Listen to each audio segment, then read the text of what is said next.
I'm going to be sharing with you the opening section, the first chapter, the introduction of Regenerative Soil, my new book. And as usual, I don't title these things typically, so the introduction is why now? So here we go. Why now? Have you been following the stats and figures?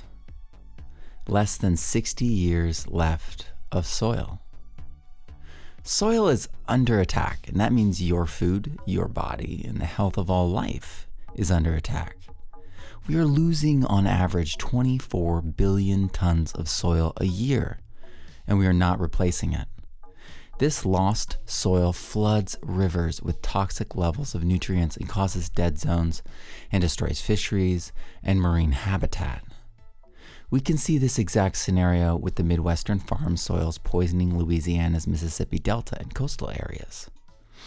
Nature took thousands of years to create the soil that intensive agriculture, deforestation, urbanization, and desertification have destroyed. These soils and their fertility are now in the air and in the water, causing acidification and climate change. This is just erosion. 730,000 hectares of land is lost to production every year globally due to salinity level rising too high in the soils for crops to grow. 12 million hectares are lost annually to desertification. The estimates range, but it is now below 50 years of harvests left at the rate we are losing topsoil, harvesting food, and desertifying the planet. And this isn't a new problem. We've been desertifying the planet for around 10,000 years. In the past 150, fossil fuel usage, mechanization of agriculture, synthetic fertilizer usage, global population growth, and globalization of economies have simply sped up the rate of loss exponentially. Nutritional decrease. Well, it's true that for some nutrients in vegetables, fruit, dairy, cheese, and meat, the decrease has been as high as 97% between 1940 and 2002. The average decrease in nutrients has been 35% in vegetables, 18% in fruits, 26% in meats, 32% in cheeses, and 39% in dairy, despite extensive and expensive fertilizer use increasing 150 million% and the creation of CAFOs and antibiotics. All that time, research, money, lives, and energy spent on a system that continues to degenerate, and this decline correlates with the sharp rise of autoimmune disease since the 1970s. Everything from type 1 diabetes to MS to Crohn's, they all showed up after the food began its decline in nutrition. Some experts are pointing out that plants we now eat not only are missing minerals and nutrients, but the endophytic biology that protected the plant, that fixed nitrogen from the air and communicated to the soil microbes, is also missing. A holistic decline. We've been living in the midst of a holistic decline that has been happening for generations, in earnest and in slow motion for millennia. It's hard to grasp at first, but it's as if we have inherited a wagon with one wheel. We can't expect it to work perfectly or to understand its original functionality until we do the work of restoring it. The life that was once in the soil has largely been killed off. The life inside the plants we eat has been lost, and our digestions, our gut biomes have become simplified and less robust. We are seeing the symptoms when we look at climate stress, autoimmune disease, desertification, habitat loss, and extinction. A bridge of comprehension. This text is intended to be a bridge of comprehension and communication between conventional, biological, and natural farming perspectives on soil remediation, fertility, and science, to start a dialogue of change towards a regenerative system that we all can agree upon because we all can see, review, and communicate about the actual research and science of the soil. There is a new emerging picture that is convincing, clear, and replicable, and it has nothing to do with any of us presenting it. It's authentic science and independently verifiable by all of us. These fertility and management practices and descriptions of soil cycles and systems can scale up to tens of thousands of acres or down to a backyard garden. They are truly universal. This book is focused on biological, mineral, and cost-efficient natural solutions that can be implemented everywhere by anyone, but I wanted everyone to see eye to eye in the world of soil. So I've included the chemistry formulas and the language as well. Diagrams and images in this book feature chemistry equations alongside the biological reactions, natural phenomenon, traditional gardening, and indigenous farming methods. Micro to macro, nano to mega. The key to deeply learning and understanding any concept, idea, pattern, thing, system, or cycle is found in studying and understanding it micro to macro, or holistically, as in understanding it as a system within systems that contain its own smaller systems. We can see this readily within our own reality, the atomic to the microscopic, to the world of the naked eye, to the planetary, to the universal. Why is this true? When we look at anything from a micro to macro perspective, the core principles stay the same, and we can see the linkages between the micro and macro, their importance, and their principal drivers. In addition, we retain information and apply it in novel and real-life situations more easily. If you understand the principles, you can iterate and improvise with more confidence and clarity as to the outcome. Quote, micro to macro, end quote, is meant to actually convey nanometer to megameter level comprehension, and it wasn't always possible. But today, it is thanks in large part to the internet and exponential growth in understanding, testing methodologies, and access to research.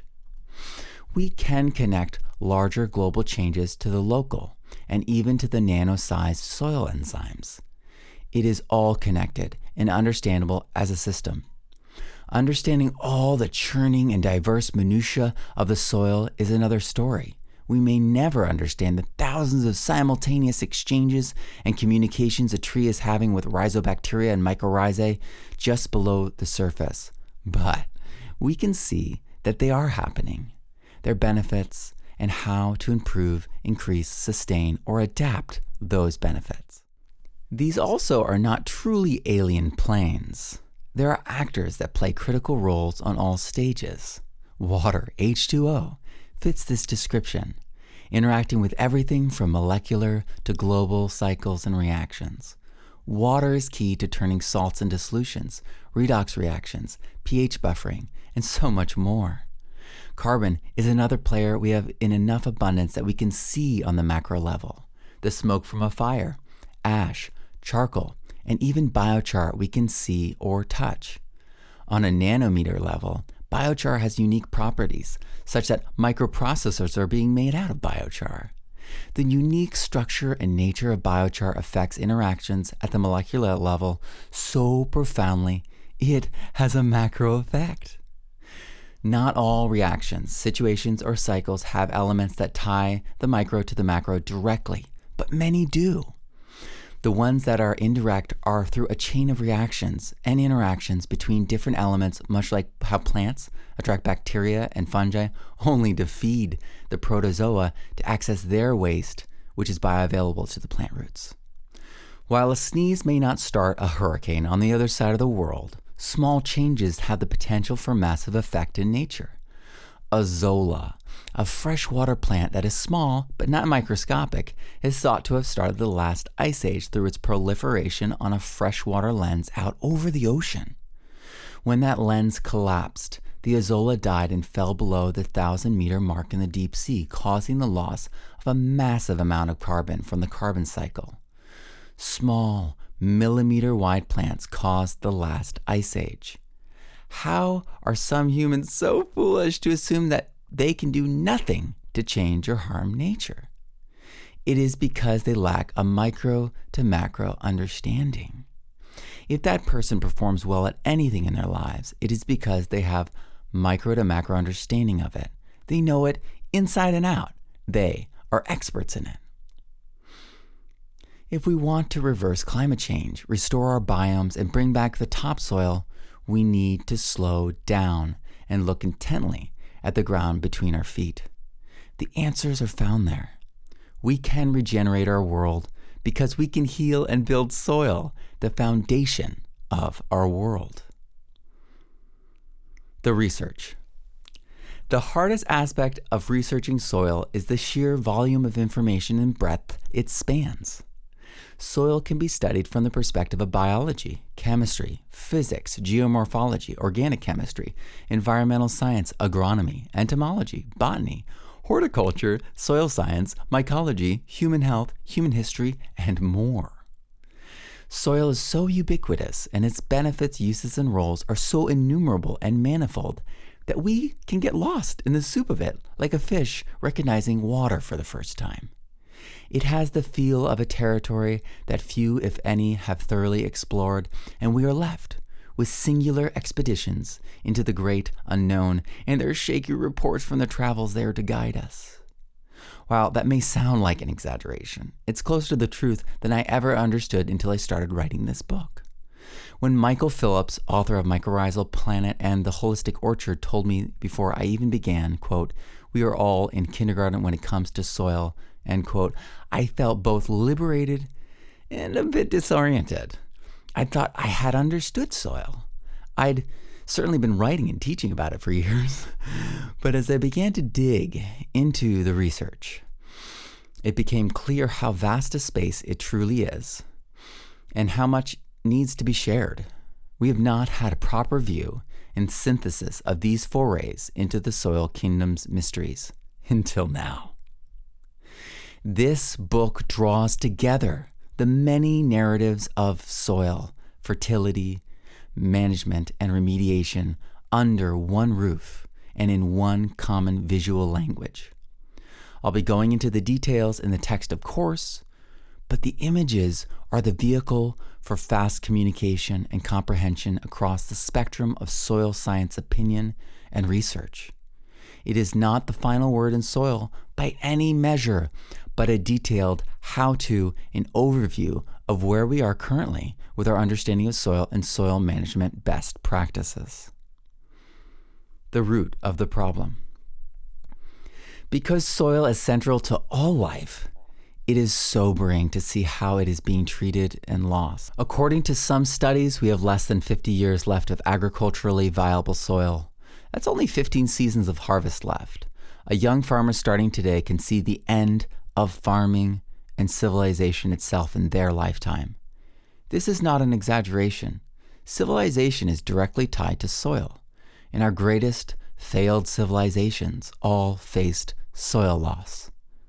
The Roman Empire conquered Egypt for the Nile's seasonal fertility because they'd already plowed their soils into the Mediterranean, and they relied almost entirely on foreign imports for food.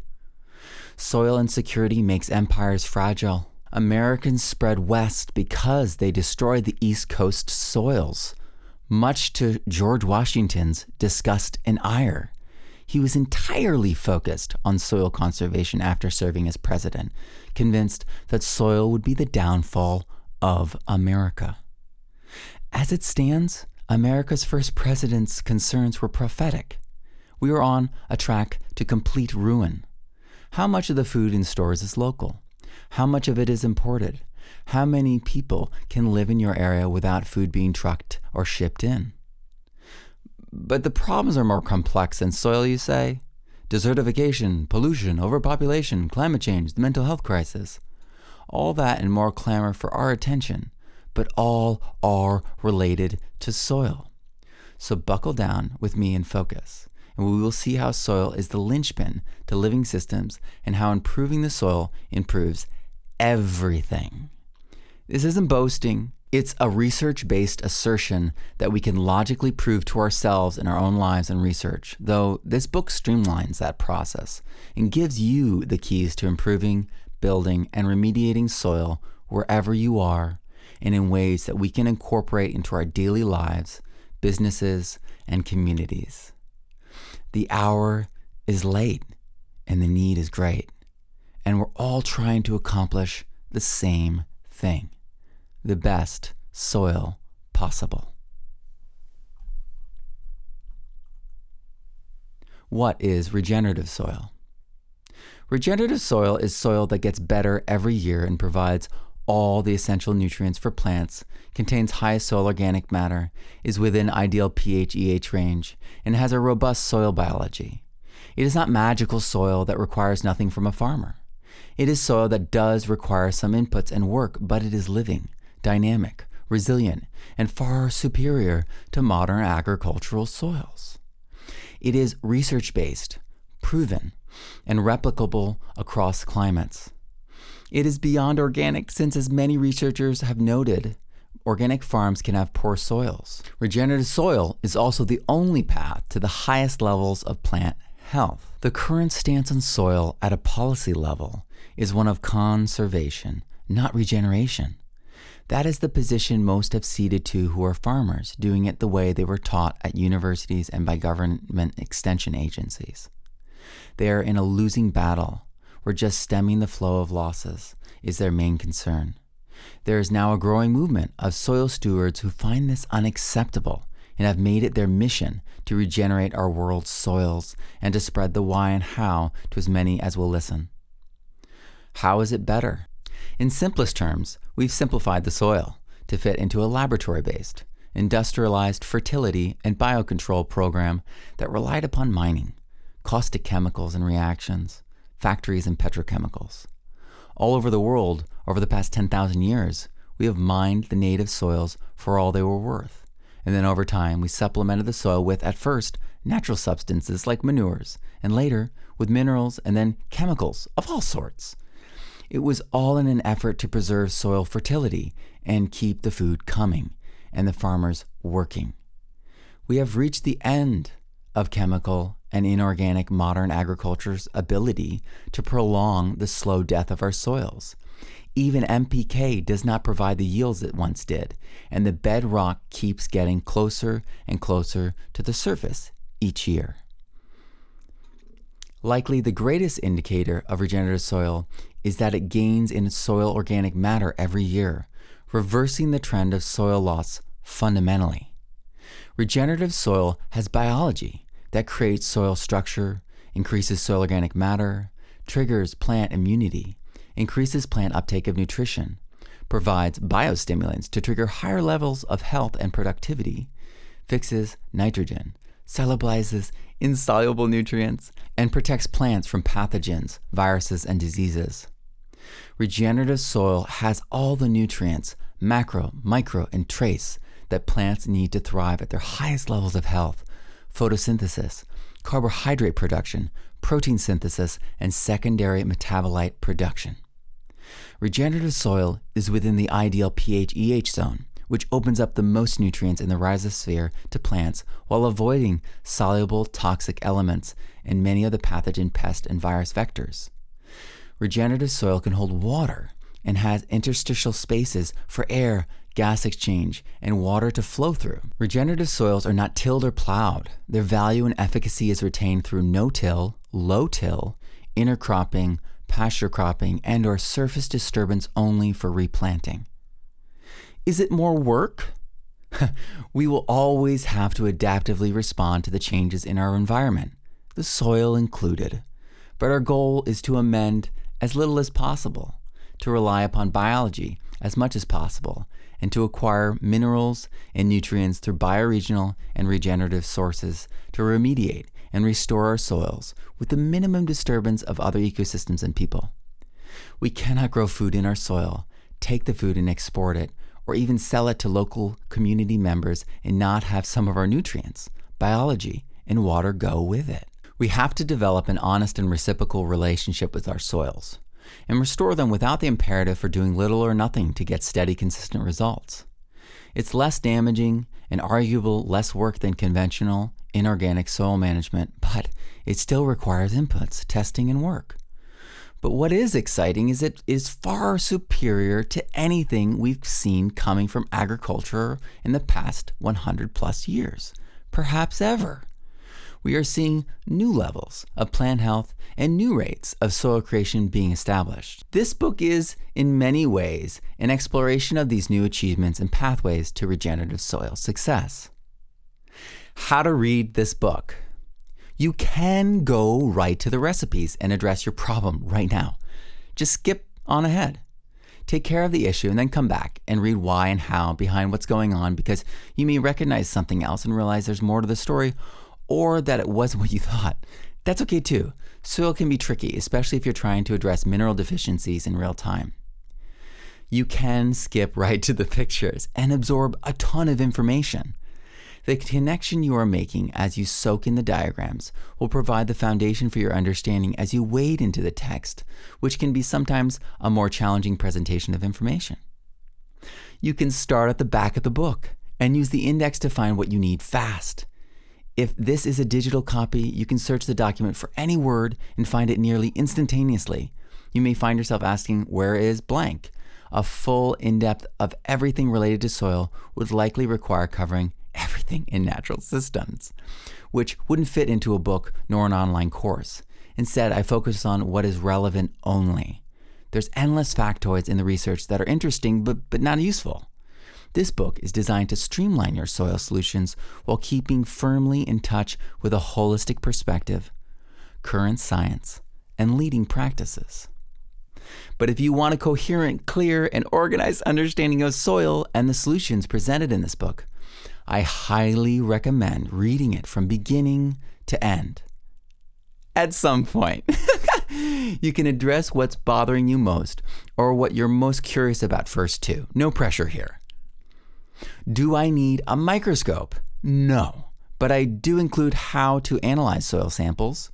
You can learn the why and how of soil microscopy and let experts do the plant sap, mineral, and soil biology testing for you. Understanding will allow you to properly read those results and act on them appropriately. Or if you want to go further and DIY, you'll be able to. I drew the line on citations.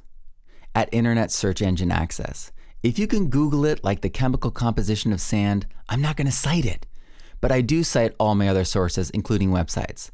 There are already enough citations for years of research and study, so you can go deeper, verify outlandish claims, chew on some wildly niched jargon, and replicate their work and test things for yourself. And anything that isn't cited, you can Google and find it on PubChem, Wikipedia, etc. Are you ready to dive deep into the linchpin of all life? If you are, I've just finished the first chapter. If you are ready to dive into this, please pre-order your copy of Regenerative Soil at thepermaculturestudent.com.